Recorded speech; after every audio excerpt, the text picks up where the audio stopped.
is the money.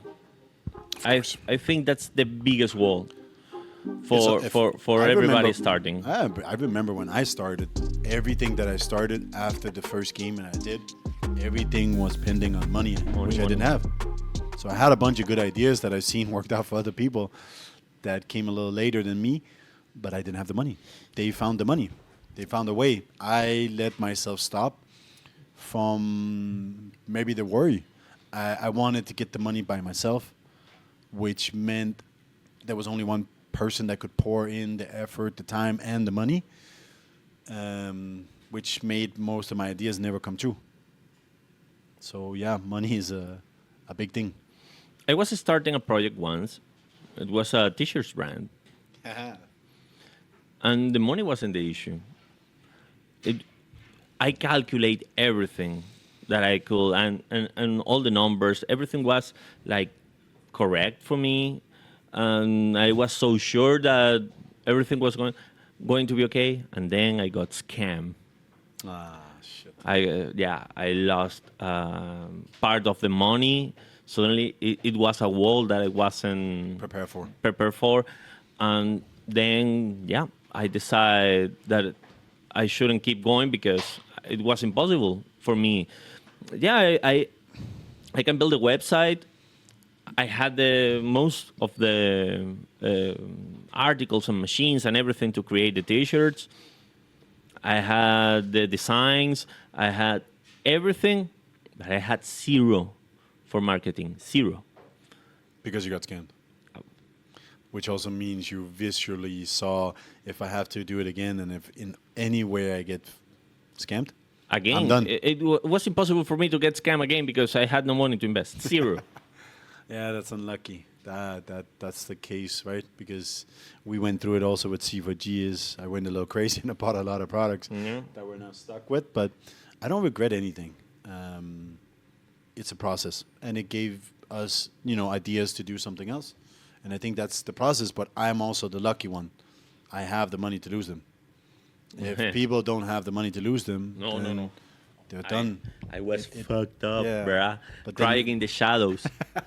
But then it ends there, and that's the sad part. Actually started a T-shirt brand as well. I wanted to. I was talking to all these distributors in Denmark. I talked to everything. I had everything ready too. Then I started making, the endpoints meet. And then because I wanted to create it in Europe, I wanted to work with Danish distributors and T-shirts and shit and the printing and everything. And then I started seeing if I do that, I can't make a profit. Yeah.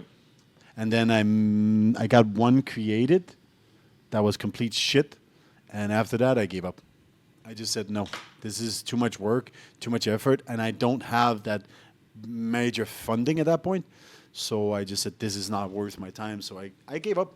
I gave up. And I'm not proud of it, but it led to something else. I don't know. Somebody touched my chair. It's uncomfortable as fuck today. Weird. I haven't seen that. Well, Should you keep going? yeah. No, but I think that, failure is part of the process. And not everybody is ready for the slap that it's going to be. Some people take a pause and, start thinking things through. Some people give up. Some people just say, I don't give a shit what hits me. I'm going to... And it's different methods for different people. And we all make mistakes. And that's the point. Even if you have that... You might be wrong in doing that.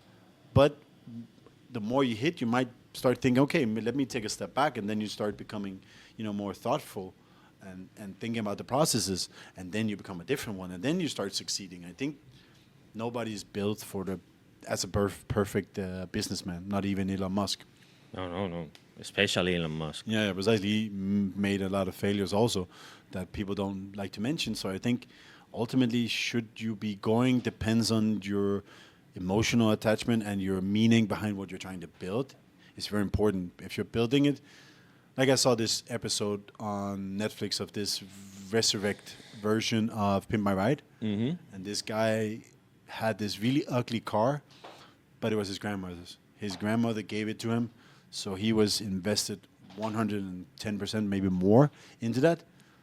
who am I to say, hey, this is a ugly ass car, you should go for a newer car and yada yada yada. No, that one has emotional. He has emotional attachment to that car.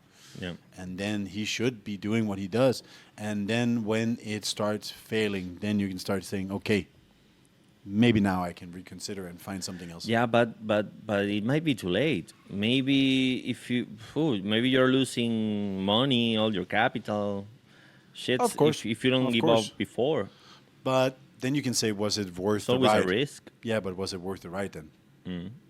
If it's worth the ride, it was worth the investment, it was worth the time. And if you're then at a situation where it ends up a little unlucky for you, if you can look back at that, maybe that positivity you had from that can be what pushes you forward through the bad times like we all had. You have, I would say in your adult years, you had worse than me. So you didn't give up. We got it next. That's how you finesse. We come for they next.